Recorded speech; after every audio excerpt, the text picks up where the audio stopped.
For the final segment of the show, we got about 10 minutes left. Again, this is the Field of 68 After Dark, brought to you by Bet Rivers. You can hear us on the SiriusXM app. You can watch us on the Field of 68 YouTube channel. I'm Greg Waddell with Terrence Oglesby with LaVall Jordan. Let's move to the SEC, where Alabama just keeps on winning. I don't know how else to describe it than that. Right now, this team, in my opinion, is playing better basketball for a more consistent stretch, game after game after game, than any other team in the country. Coming into last night's win at Arkansas, they had won 4 straight games by double digits, 3 by 20 or more points. This is conference play now we're talking about.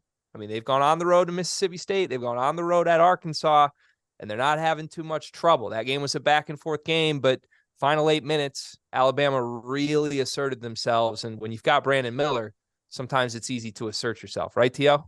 It certainly helps that every time you step on a basketball floor, you've got the most talented kid. Like that's what happened with Duke last year. How good is he?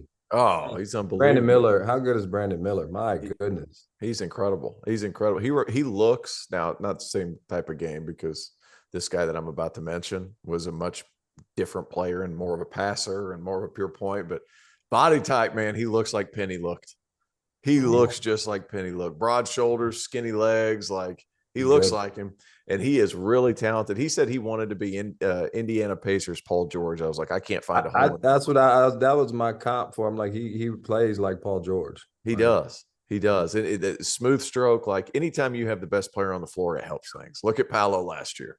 Like this kid is really, really good, and they have shooting and they play a certain style that's so hard to defend. But what's the thing that we saw whenever Herb Jones was on that Alabama team a few years ago? That defense was elite. KenPom has Alabama's defense at number 8.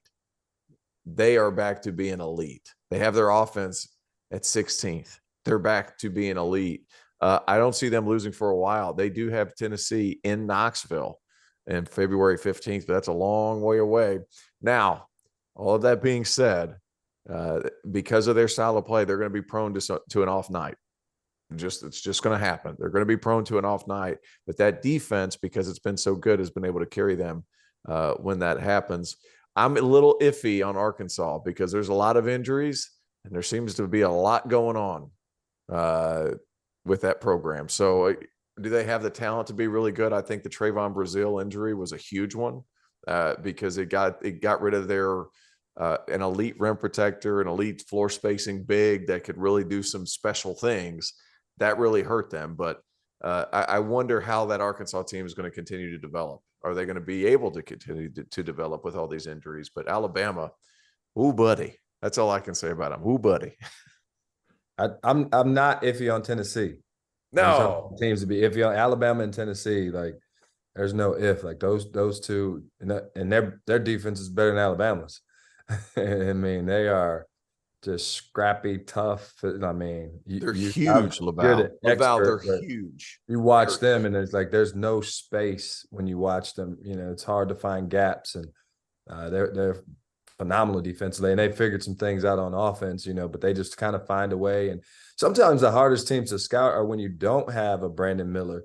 It's like because you're going to game plan. Like last night, you know, they took him away. He didn't even get a shot off in the first half. Like Tennessee's got one night it's, you know, one night it's Zakai Ziegler, one night it's Santiago Vescovi, one night. Like sometimes that's harder to prepare for when you don't have like, hey, we're going to game plan for Hunter Dickinson, double team him in the post and everybody, you know, and work on your rotations.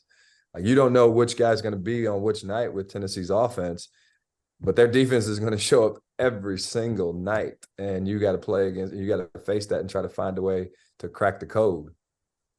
Yeah, it looks like it hurts to play Tennessee. Like everything looks like it hurts. Like every cut. Their second and third efforts are like.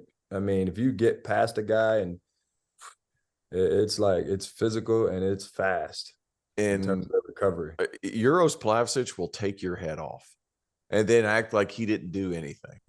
Like he just been wrongly accused. like they like to go along with what you said. Now, what worries me about Tennessee just a little bit, not a lot of it, just a little bit, is the fact that like, who do you go to? Who do you know you can go get one from? In my opinion, I think Julian Phillips could be that guy, but Rick has gone full games without calling a play for him.